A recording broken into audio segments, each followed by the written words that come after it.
Oh, une coccinelle, c'est mignon.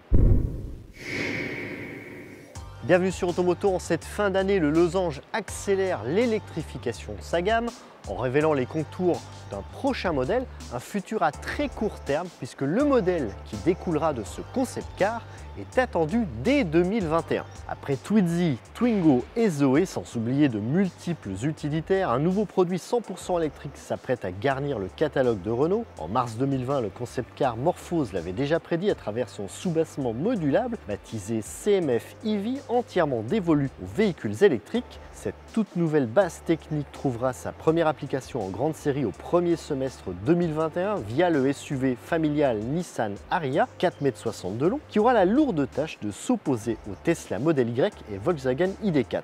L'ex-régie pour sa part débarquera quelques mois plus tard sur un segment de marché plus modeste avec la version commerciale de la Renault Mégane e-Vision, notamment face à la Volkswagen ID.3. C'est donc le patronyme Mégane qui a été retenu pour la dénomination de ce concept car, un choix qui interpelle à plus d'un titre dans la mesure où Renault s'apprête à communiquer sur un modèle qui va être en disruption avec l'actuelle gamme Mégane. Depuis 25 ans, Mégane est associée dans l'imaginaire collectif à une famille de véhicules thermiques, malgré la récente conversion à l'hybridation du modèle sorti en 2015 à l'occasion de son facelift de mi-carrière. Avec l'arrivée du véhicule découlant du concept e-Vision courant 2021, on se demande comment Renault entend gérer l'image de deux modèles aux antipodes en termes de génération, de design, de technologie et plus généralement de philosophie, mais répondant pourtant à la même appellation.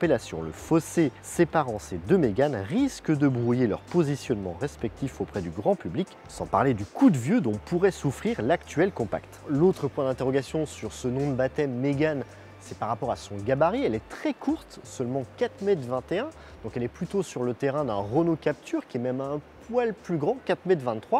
Et puis voilà, il y a ce profil légèrement surélevé qui la catégorise plutôt sur le segment des crossovers. On est bien loin des 4,36 m de long affichés par la Renault Mégane sur le segment des compacts. Décidément, fallait-il vraiment rattacher ce concept car e-Vision à la famille Mégane? Le Losange s'en défend en affirmant que cette appellation symbolise la réinvention du cœur de marché, le futur de la catégorie des compacts. La Mégane e-Vision justifie ce discours par son excellent rapport encombrement-habitabilité, car dans seulement 4,21 m de long, elle entend proposer des volumes intérieurs dignes d'un véhicule de segment C, traditionnellement 15 à 20 cm plus long, un tour de passe-passe que le concept doit notamment à son architecture innovante. Le moteur électrique se montre plus compact au même titre que les batteries ayant permis de réduire sensiblement les porte-à-faux. Ce cercle vertueux a également autorisé l'étirement de l'empattement, précieux pour l'espace des passagers arrière. Avec une cote de 2,77 m, il est plus long de 10 cm par rapport à une Mégane classique, pourtant beaucoup plus imposante. Reste à connaître le volume du coffre que Renault n'a pas souhaité communiquer pour le moment. Pour mouvoir leur nouveau bébé, les ingénieurs lui ont attribué un moteur électrique de 160 kW, soit environ 217 chevaux, quand le couple s'élève à 300 Nm.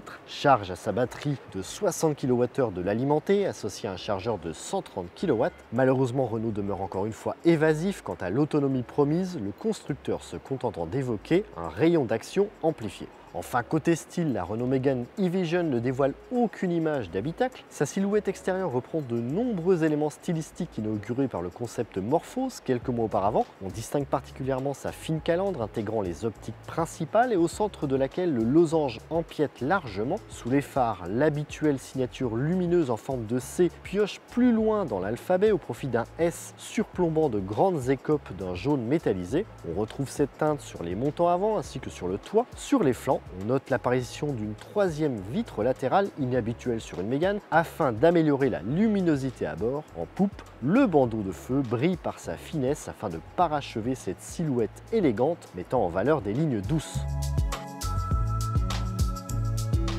Rendez-vous très probablement à l'automne prochain, potentiellement au Salon de Munich pour découvrir la version de série. Pour espérer inquiéter la Volkswagen ID.3, sa plus sérieuse rivale, Renault devra proposer un ticket d'entrée sous la barre des 38 000 €, une affaire à suivre.